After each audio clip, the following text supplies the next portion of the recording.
All right, these are my top 10 hidden gems. Each game on this list has a little something that makes them special. Let's get into it. Hey, I'm Ryan. Welcome to the Board Game Journey, where you will join me to play 1,000 games. The first game up is going to be, it is Bombastic. Now, I'm sure we all played tic-tac-toe, but if you never played it like this, they took the original formula and tweaked it and made it addicting. Very much so. I just played it there with my buddy, and we were laughing. I mean, when's the last time you laughed playing tic-tac-toe? I don't think it's ever happened. In this case, you definitely will. So you have 4 X's, 4 O's, and the bomb, hence the bomb in Bombastic. So these all get turned down, give them a little wash shuffle. I won't look, I promise. And then they get put into the classic grid for tic-tac-toe. All right, the grid is set. And just so we know who's X's and O's, Bitewing did a pretty cool thing with the case, where they have the X and O's indicators inside the case. So in this case, I'm O's, you are X's. Just like tic-tac-toe rules, 3 in a row wins. So if I get 3 O's in any direction, I win the game. Now I can just go for it, where I just turn over 3. If I get 3 O's, hey, great. Or better strategy is you use these cards. You can always, you basically can go for it or choose a card. You know, rarely both, except for a couple exceptions. In this case, I can peek at 2, secretly just peek at 2, and then I may show one of these to peek another one. Or I can peek at 3, and then my opponent can show 1 or 2 of those. If they show the bomb, they're out. Because in this game, if you ever show the bomb when you're not supposed to, you're out of here. So I'll go ahead and do this peek 3 action. So I can peek at 3. Now I'll do this openly so you guys can see it. So I would secretly peek this. I would know there's 2 X's and then an O in the middle. Okay, so that does tell me, okay, if 2 X's are here, there's only 2 more X's out there I gotta find. So chances are a lot of these are my O's, which is good to know. Good to know roughly where to look. And then right now my opponent can show any 1 or 2 of these. So they have to look at least 1. But if one of those is the bomb, which does happen in games, they lose immediately. So maybe they look at this one, and now they know it's an X. Now they can do another one if they want to, but maybe they just stop there because they're too scared to get the bomb.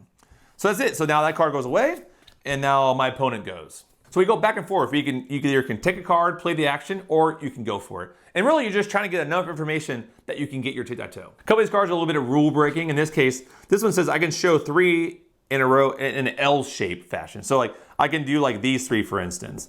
And if those happen to be 3 X's, I also could win, right? But it just says if they're not, you immediately lose. Which does open up some cool ideas, because sometimes you can get this position where, okay, you know, I know an O is here and O is here. Maybe they switch it, and all of a sudden now I know my O's are in that formation, and this card comes up, you can definitely win that way.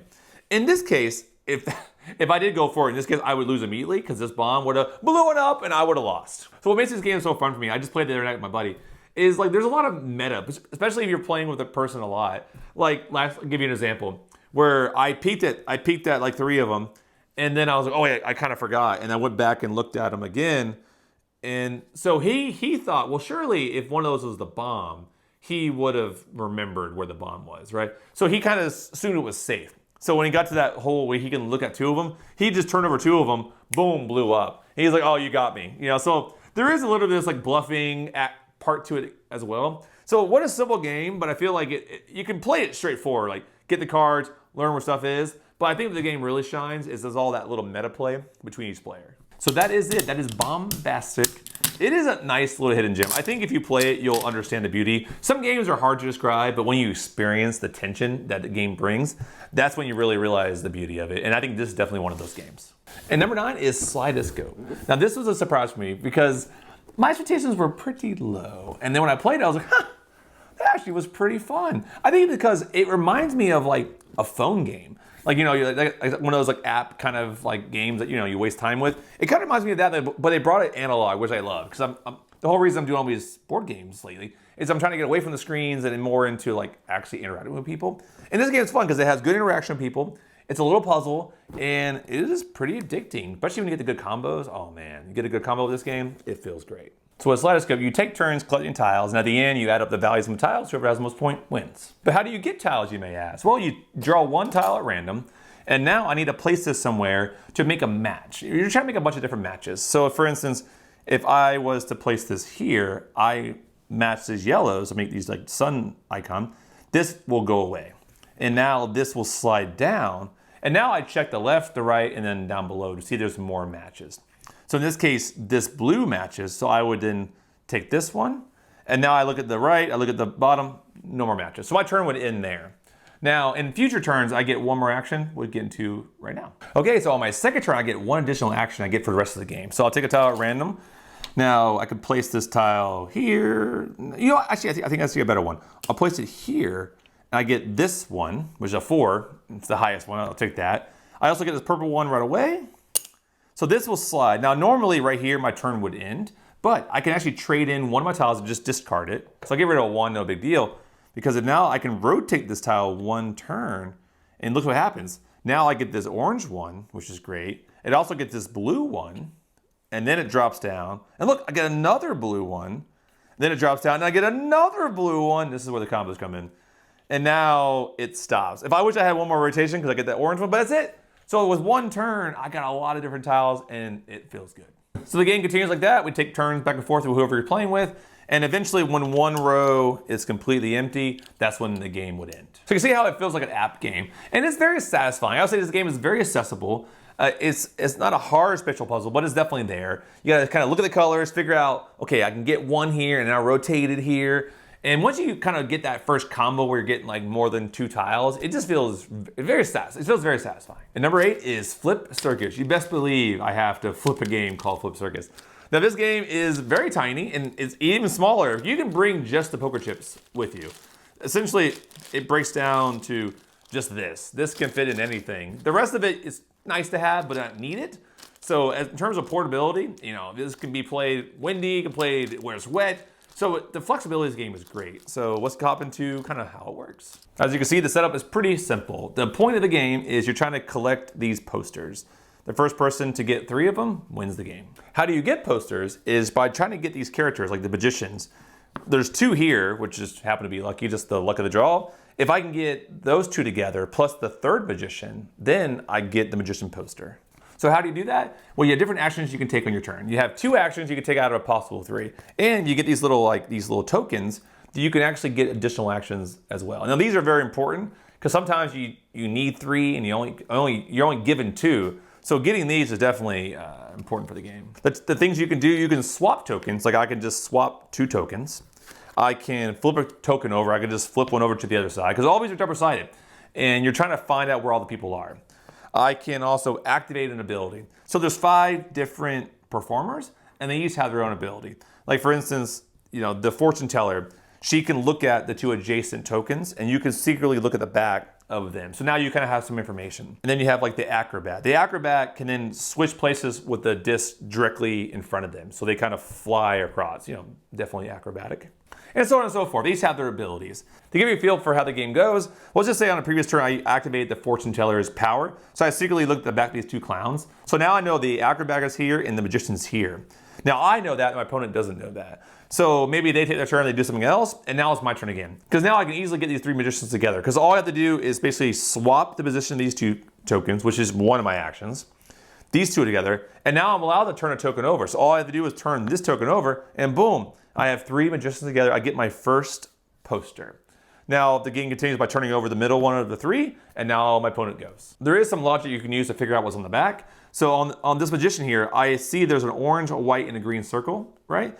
So basically, it tells me on the back here, it's either one of those colors, basically those characters. So it's either the fortune teller, which is orange, it's the animal tamer, which is green, or it's the clown, which is white. So which one is it? Now, obviously, I know there's 1, 2, 3, 4 clowns here, and this is a clown, right?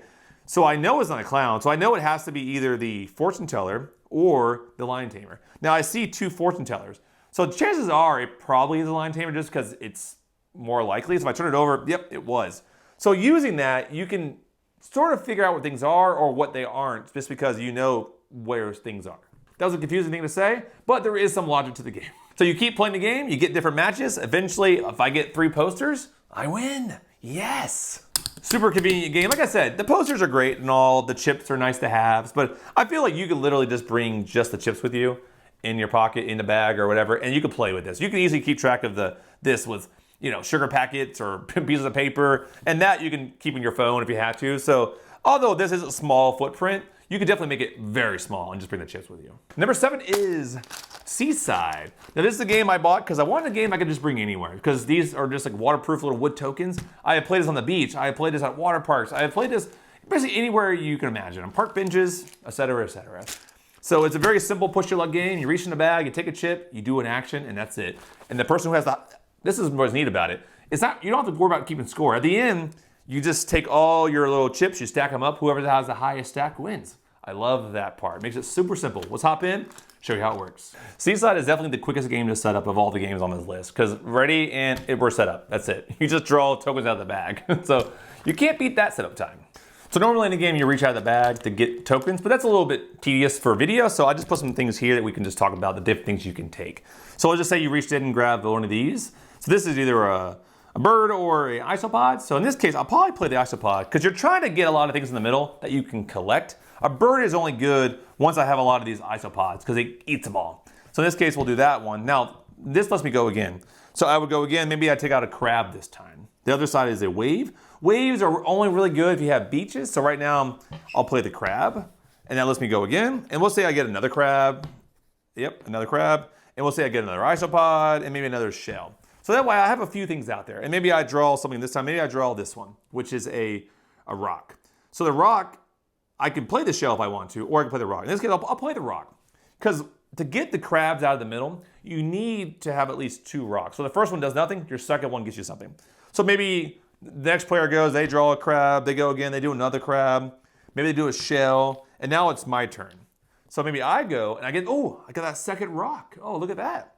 So now what happens is, I can take all the crabs, plus 1 crab from them, and now I stack all these up. Boom. That's like my first stack of goodies right there. So another turn, I get another isopod, which is cool. And finally, I get that bird again. Now I can play the rock, which maybe sets me up for some more crabs later. But right now, I see 3 isopods out there. I can eat all those. I can eat as many as you want.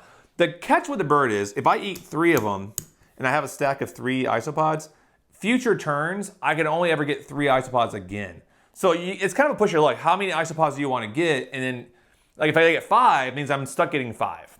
Because if I get, say, less than this, I have to then just discard it right away. Which I guess you could do that as a way just so no one else gets it. But if I get more than this, I have to get rid of all my previous stacks that's less than it.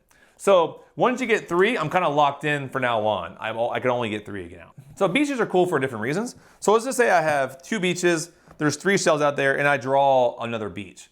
Well, I can take as many shells out of the middle as I have beaches. So if I drew a beach here, well now I can now take these 3 shells, right? So beaches are good to kind of have for later, which is great. So now I have the 3 shells. The cool thing about the beaches is if you ever pull a wave, it interacts with the beaches. So in this case, on the back of these beaches, I have this 2 crabs, I have this guy. So for instance, if I play a wave, I can go ahead and activate a beach, turn it over, and now I have a crab rock. That's cool because I know I have another one. I could take my chances, like maybe I get another rock, but more likely not, maybe I get one of these waves. Well, now I can say, you know what? I'll play the wave, turn over this beach, activate the rocks, and now I can get all these crabs from the middle and add them back to my stack of crabs from earlier. And the game keeps going like this. The game is going back and forth, you try to get the right combinations, and eventually the game ends. And there might have a few things left over in the sea. And that's where the waves have the second benefit. Because if you have the most waves, you get what's left over in the sea. This game is one of those games where it's super simple to play once you know all the interactions. But admittedly, it is a little confusing to teach people. Because like, well, this is this, and that doesn't work for this turn. And this one's good to hold on to for future. So you kind of have to stumble through that first game. And then it does click. Because there's not that many things to learn. But my favorite part is when the game's over, you take your little things, you stack them up like this. And if my pile is higher than their pile, I win. That's simple. You don't have to keep score. You don't have to count the things. You just stack them up. Highest stack wins. And number 6 is Lacuna. Now this is probably the prettiest game on today's list. I think it's best to show you. I would describe this game. It is a 2-player kind of abstract head-to-head, but it is so simple. That's why I like this game. It's one of those games when you put out, people go, oh, this looks too complicated. And you're like, I promise you it is not. So let's show you what I mean right now. How can you not love a game that this is how you set up? Chaos. I love a good chaos. With that type of setup, you know every game is going to be very different. So Lacuna, super simple. Like I said, this game, it looks intense. I try to show it to a few people, and they're always like, I don't know, Ryan, maybe this game's a little too much. I go, listen, this game is the most chill game you're going to play today. So the game is broken into 2 phases. First phase, you put out your pawns, and then you gather these tokens. There are 7 different colors, and there's 7 of each color. So with phase 1, I played out one of my tokens, and you have to place it between 2 of the same color. So if I put it here, now it could be It doesn't be exactly in the middle. It could be anywhere in between it. So say I went there. I would then collect these 2 tokens. So my opponent goes, maybe they go here and they get these 2 purples. And then I would go, let's just say I went here, I got these 2 oranges. Now you will put some thought into this. So I'll speed up to the end and you kind of see how this works. So I'll give you a quick situation check. We're halfway through the game. We have 2 pawns left to place. And right now I have 4 of this teal blue. I have 2 orange, 2 pink. My opponent has 4 purple, 2 of the deeper blue, and then 2 of the orange. So we are gathering colors, right? So I think since there's 7 colors, I'm trying to get the majority of 4 of them to win, right? So right now we're pretty neck and neck. So it's really gonna come down to phase 2 and who placed better. And then I think by showing you how phase 2 works, I think you'll understand the importance of the placement. Okay, so we're at phase 2. So now we're gonna basically pick up the rest of these tokens by whose pawn is closer to them. So for instance, I can look at these right here and I can pretty much say like gold is closer to these guys here. So gold would get these pawns, right? And then maybe this one, I can argue that this is definitely closer to me. This one, I don't know, it's a little bit too close. Maybe we use a ruler for this one. So in this case, he's 13 inches and I am like a little bit over 13. So this one, gold, would get the orange one, which hurts me a little bit, which actually doesn't really matter because I already have 4 orange, so I already have orange. It doesn't really bother me that much. So now, okay, these guys are definitely mine. So all the pieces are now collected, and let's just go through it. So in this case, I have the pinks, the oranges, the light blues, and the dark blues. So I won the majority because I have 4, so I know they have 3, right? Math. So you can see with the second phase, you're gonna get whatever's closest to you. So the placement of your thing between the 2 colors you're picking up is super important. You're like, okay, if I go this way, I know I'll be closer to these 2 oranges. I know I'll get the oranges that way. And he's thinking, all right, if I come over here, I can take those 2 oranges. I already have 2. This way, I'm gonna get the 2, and I'll have 4 of the 7. So there's just, every placement, there's like a little bit of a mind game going on. Okay, I'll go here, he goes here, he gets that, he gets this. So it's a game you can play super casual. Like honestly, it's one of those games where you can just pick up tokens without even thinking about it twice and probably do pretty well. Or you can start thinking, okay, I know what they're going for. You can play a little more strategic if you want to, or tactical in this case. So one thing I'm starting to notice with some of these games is the setup is super simple. You bring out the game, you're basically set up, which is great. Because when you're trying to get new people into the hobby, especially these little hidden gems are just great to have in your back pocket. Figure of speech on the back pocket. I don't think this is fitting in there, but you know what I mean. And number 5 is Hummingbirds. Now, of all the games on this list, this one I was most worried about when I bought it. That would be very gimmicky. Like you would play it once or twice, you'd be like, I can never play this game again. But luckily, I was wrong. It is really fun. It has a real-time element to it because it has these sand timers, but the way they did it was so unique that's why it's on this list. Very unique hidden gem. I played it with my in-laws, I played it with kids, I played it with all different sort of people, and it's just one of those games because it is real-time. You're very much in this panic state, but it just leads to a lot of fun moments because you think basically you have to kind of guess mentally without knowing when the sand timer is done. And if you lift it up and it's almost done, oh, it hurts. It hurts. We'll show you what I mean. Let's go ahead and hop into Hummingbirds. Hummingbirds definitely has a table presence. You can see right here. So let's break the game down. You can see all these different sand timers. That might be intimidating, but don't worry, they'll be hidden. Your anxiety can go away in a second. So to start the game, all these sand timers would be flipped into their appropriate spots. And now I'm trying to basically mentally guess how long until the sand timer's done. Because the purple ones are only 30 seconds, the blue are a minute, the pink is 2 minutes, the yellow are 3 minutes, and the white are 5 minutes, and the red is 10 minutes. Ultimately, this game is no longer in 10 minutes, pretty much. Because once one stack is gone, the game ends, or I think if this one gets taken, pretty much the game ends. Turns are pretty simple. I either can place one of my hummingbirds, I can place or move one of my hummingbirds, so I'll go on one of the 30 seconders, and then my opponent goes, and then I can go maybe for one of the minute ones. And then when it's back to my turn, I could then, we'll just put them there. I can then check the sand timer. If it is done like it is now, I flip it over, I put it back, and I remove my hummingbird, and I basically get a point. So now I have my 1 point token, right? And now they go, maybe they get the same thing. They get this one, and they get a point.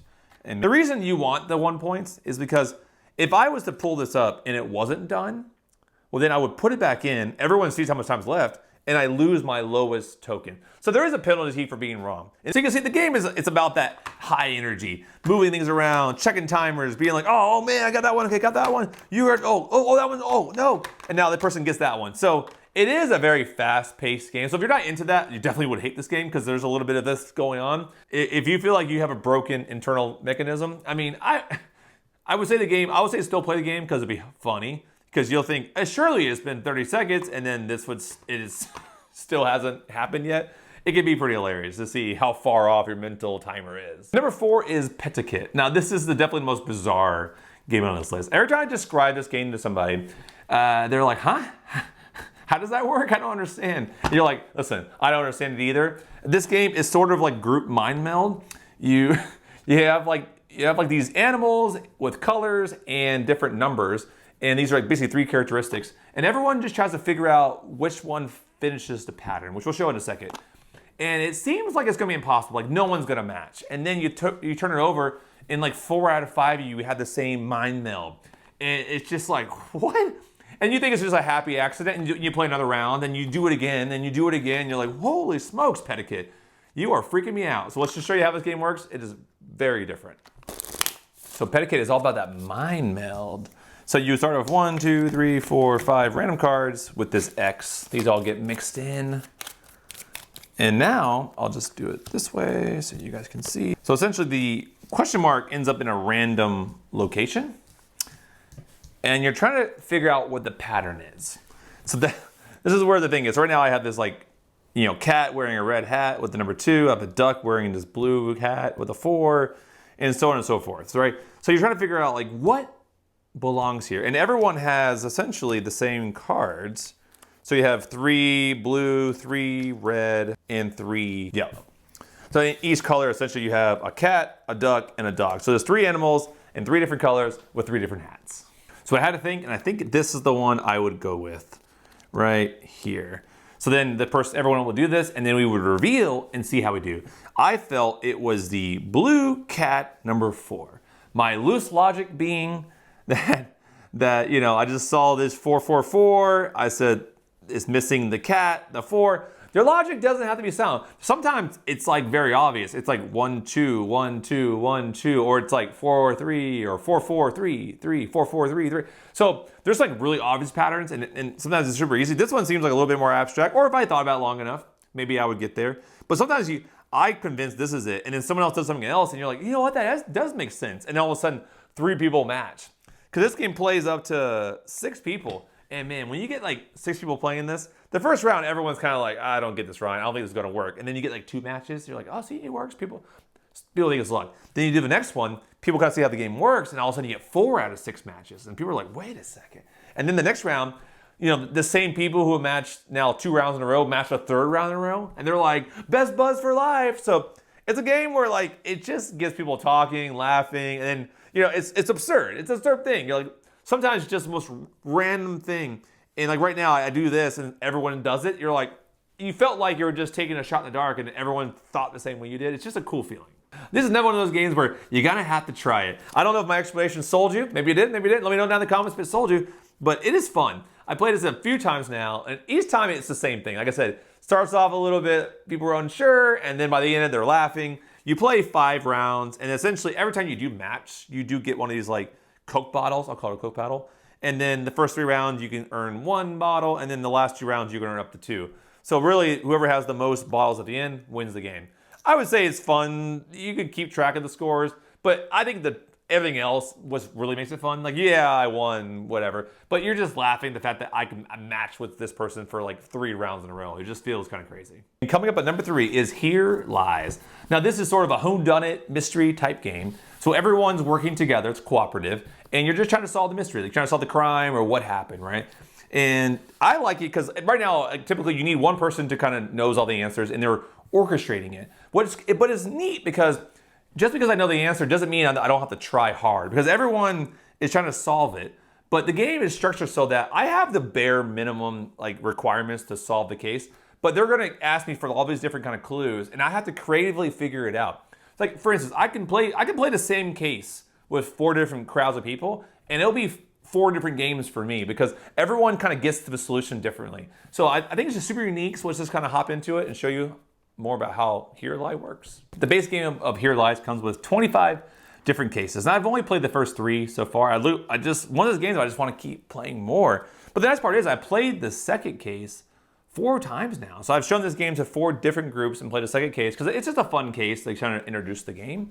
I would say the first case is a little too simple, where I would probably honestly maybe walk through the first case with people just to show them how the game works and get the idea of the game openly. and then just play the second case because I think it's just way more interesting. And then from there, the third case, super interesting. The difficulty ramps up pretty quickly. Like the first one's so simple, and then the next one's definitely a little bit harder, and the third case is way harder than all of them.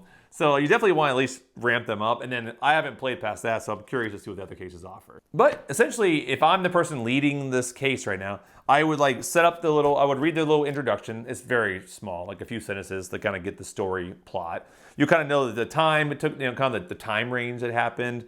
And each person has a character. Like this person can play Sherlock Holmes. This one's playing, Catherine Warren, and et cetera, et cetera. So now each character you would start off by drawing, like say round 1 of 3 rounds. You start off with like 5 or 6 different cards that you can basically have actions. Each card has a cost. Like for instance, this first one's called Drawing of Dancing Men. It only costs 1 time because each case has like an allotted amount of time. So this first case, they give you 4 time to figure it out. So each round, essentially, you can cash in, like, we'll just call it currency. So each of these, you can have like 4 currency to spend. But if you might spend on this card, which is 3 times, so it'll cost you 3 of your 4 to cash this one in. But maybe it gives you something really good, so you're like, yeah, let's do that. So the game is cooperative. So everyone's kind of reading their cards, figuring out, okay, maybe this is a good clue, maybe this is a good clue. Just to give you a flavor for how it might work, let's say they choose this one, the Drawing of Dancing Men. So this one says, okay, they hand me the card, and I'm allowed to draw 3 stick men that, basically I can mark them as the subject, the foe, and other. And then I can place it somewhere of relevance, right? So literally I can just do that. I can come on here and draw 3 stick men, and depending on the case, I would try to draw the stick men in a way that might give them a clue. And it might put them somewhere like near like the weapon or the cause or on the body to kind of say, okay, where is this relevant? Now, this is a game I tell people when I play with it. Round 1, you are in the dark, like super in the dark. So you kind of have to get just some clues, knowing that going to round 2, the veil starts to lift and you start to get some aha moments. I think people get discouraged because they're like, I know nothing. Yeah, that's the kind of the point of the game. You do know nothing. But playing these cards gives you a little bit of information. And the cool part is, it's just how you win this game is I'm just listening the whole time. And you guys are just saying things, right? You think it's random. But in my mind, if you say it out loud, it counts. Like if you somehow just solve the murder and say exactly what it is in round 1, you win the game. So basically, that's I heard you say the answer. You're good. So the reason that's important is because each round there's potentially up to 6 different attributes of the crime you have to solve. And this first one is just the weapon and the cause. Like what was the weapon and what was the ultimate cause of death, right? In this case, in the first case. Some have like a weapon, a cause, a foe's identity, so on and so forth, right? There's different things that it could possibly be. It could be what was the location, what was the motive. So depending on the case, different things to solve. Now, once you get to round 1, I go through and I kind of grade you. If I heard you say the weapon, you might have named 5 weapons, but I'm like, hey, you guys said it. You guys figure out what it is, but you definitely said it. Or I could be like, you know what, the cause, you were close. So maybe that tells them, hey, you're dancing on it, but I think you just got to get you a little bit more. So now going to round 2, they go, okay, we think we got the weapon. We said a few things, especially if you're taking notes, you can go back and look at your notes. And the cause, we were dancing. He's saying we were close because I couldn't give you a red X, meaning you haven't said it at all. So you're like, okay, shoot, we have to dig deeper, right? So I'm always guiding you towards the answer, which is fun. Super fun game. I love it. Very interactive. It's a game that I just typically have in the car with me because I feel like sometimes you're going to be somewhere, you have a mixed group of people, and you're like, this is a wonderful icebreaker. It gets people talking, and like I said, you're off your phones, you're kind of having this good conversation. It kind of feels like the 90s again. So, and that is, Here Lies. So number 2 is sort of my guilty pleasure game, and it is Super Mega Lucky Box. Hard to say fast? Well, we'll try. Super Mega Lucky Box. Okay, maybe I did it. I think it just has this built-in assignment, like kind of like at a horse race where people are just like screaming for the numbers they want, like give me number 8, give me number 6, come on number 5. But it's like a bingo-esque game where you have these like different cards with different numbers on them, and you're trying to like complete the rows and columns with the numbers. But the cool part is when you complete a row or column, you activate a bonus, which lets you maybe activate another bonus. So it's very combo-tastic, one of those kind of games. So it is a flip right, if I haven't said that. So let's just hop into Super Mega Lucky Box. So this game is played over 4 rounds, and you have a little score tracker here that tracks different things you can do. We'll just play. You only play 9 cards per round, so maybe I'll do a speed round to show you kind of how things fill out. So the first one was do kind of slow. You get a 5. So now, essentially, I can mark up any 5 on my board. The goal is to complete cards. Like, there's 9 numbers on a card. If I get all 9 crossed off, I kind of get this bigger bonuses. And depending on when you cross them off, the bigger the bonus. So if I can cross off like an entire card in round 1, I get 15 points for every card I finish. And I get 12 in round 2, 10 in round 3, and 8 in round 4. So if I have 3 cards in round 8, I get the 24 points, right? So you just take it and multiply it. It's math again. I won't do it here, but there is some thought to this game. You can be random if you want, but if you finish a row, so if I finish this row here, just say I cross off those 3, well, then I get a 9. I can put that 9 anywhere I want. Well, in this case, I only have the 1 9, but I can go here. But maybe I get a situation where I'm like, I can finish all these, I just need a 7. Well, I have a 7 bonus here. So maybe I prioritize getting, these crossed off, so that way I can get the 7 and then mark that. So you can see, kind of like a lot of roll and rice, flip and right games, is you're trying to figure out those combos and then, those combo-tastic moments, right? Those are the things that make this game fun. It's like you get the right numbers in the right spot and it just feels exciting. 2, I get an 8. So now I finished this one. Now I get a moon. I haven't said what moons are. Moons are essentially an in-game kind of thing, right? So at the end of the game, if you have the most moons, you get 6 points. But if you have the least moons, you get negative 6 points. So if you're playing with 4 people, as long as you're in the middle, you get nothing, right? So you're just trying to make sure you're not in the bottom, but you can, obviously try for the top. So you can get the most moons, hey, extra 6 points. It's great. I would say that this part is what keeps from being a completely heads down game, because otherwise you're just trying to solve your puzzle and you don't really care about anybody else. But with the moons, I constantly look over and be like, how many moons do they have? And I can also look at their cards and see like, oh man, if they get that card complete, they're gonna have 3 more moons. I gotta start thinking about, getting a few more. Because maybe if I don't want to go for the 6, you don't have to, but I'm not trying to lose 6 points. And this game continues. You keep getting new cards, you keep trying to mark things off, and at the end of the 4 rounds, you just who has the most points wins. It's a game where, like I said, it's fun because, you don't know what numbers are gonna come up. There's 1 through 9, doubles, and you just, maybe you really want that 6 to come up, and all of a sudden the 6 comes up, and you're like, yes, I get that. And now, depending on how you have it set up, you can see how, you get the bonus unless you complete another bonus, which, sometimes on a turn, you're getting through 5 different bonuses because you're just constantly finishing things and crossing things off. And I've seen sometimes people have 3 cards completed in one card because it's just everything ricocheted around each other, and before you know, you just got a crazy combo. Last thing I forgot to say is you can alter the numbers. This is what makes the game cool for me. So it takes it from being complete luck to kind of at least getting some control, because you have these lightning bolts. So for instance, if the 5 came up and I really wanted a 6, I can spin 1 lightning bolt to make it a 6, or a 4, it can go up or down. But if I spin 2 lightning bolts, I can go 2 spaces. So I can go, instead of a 5, I can go to a 7, or I can go to a 3. So I like that you can kind of control your destiny, because then, maybe I prioritize getting some cards that have double lightning bolts, so that way I can get 2 lightning bolts for completing a column. And that way, and later on, especially towards the end where you need certain numbers to kind of complete a card, at least you can control it with the lightning bolts. All right, we made it to my number 1. Now, I don't own a lot of deductions, logic style games. So this one's unique to me as well in terms of my collection, and this is Orapa Space. Now, I'm sure if you guys played Battleship, this is sort of like, intense Battleship. It takes the Battleship premise where you're just trying to guess what things are, but you have to really use deductive logic to kind of figure out the puzzle. So let's hop in. It's definitely one of the games you guys got to see it to really kind of grasp what it is. So let's hop into Orapa Space. So with Orapa Space, you're trying to figure out the location of your opponent's planets, right? So you get this graph paper, and literally you are just trying to graph out, if I, exactly this a map. I'm trying to map it out on my graph paper, and then I reveal it. If I have all the locations correctly, I win. So each player has their board, they do their planets separately, and then they hold it and understand like this. So I would be facing them, and then of course they can't see mine, I can see theirs. And now you just start by naming letters or numbers to try to get some clues. I'll leave it this way so you guys can see it. So let's just say this is my opponent's board, and I'm just trying to get some information. So if I say I say A, I go A.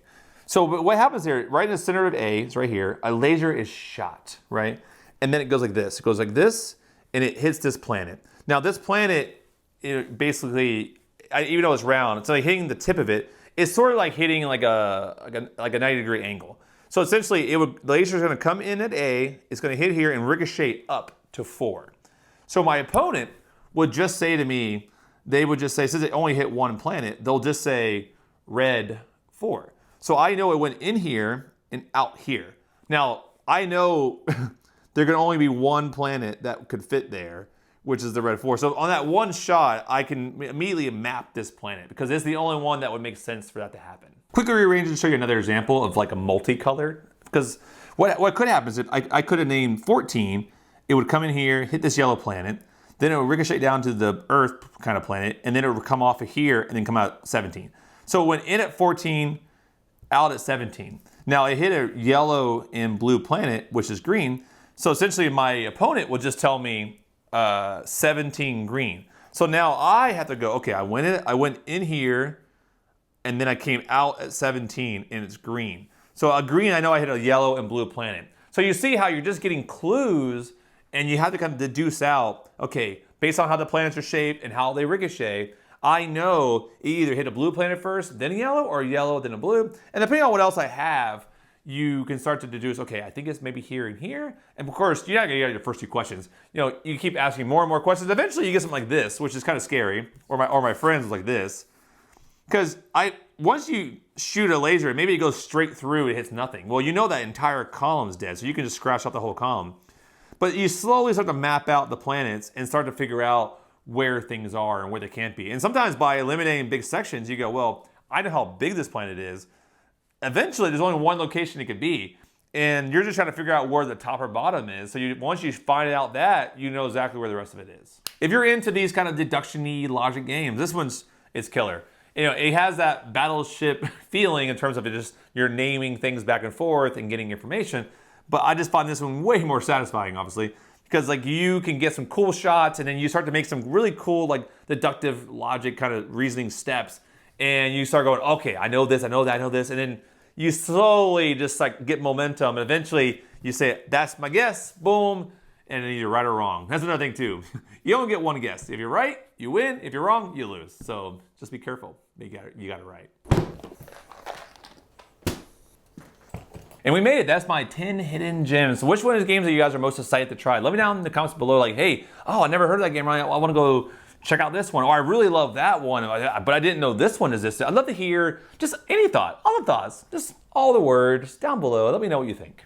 Now, I know I listed them 10 through 1, but my favorite one is very fluid. It really depends on who I'm playing with, what time of day, where am I at, because each one has its shining moment. If I'm at the beach, I'm reaching for this one. If I'm just on the go and I want something that can play with windiness, this is an also good one. But if I just want a chill 2-player, you can't be at Lacuna, you want something just chill outside, the beautiful weather. Or you want something a little bit more action-packed with people. Hummingbirds, you take that fast-paced thing. You got your, kaleidoscope. You want that kind of like, oh, that's a fun little puzzle to solve, right? But not too overwhelming. So there's definitely something for everyone, from 2 players to 8 players. This thing kind of covers the range.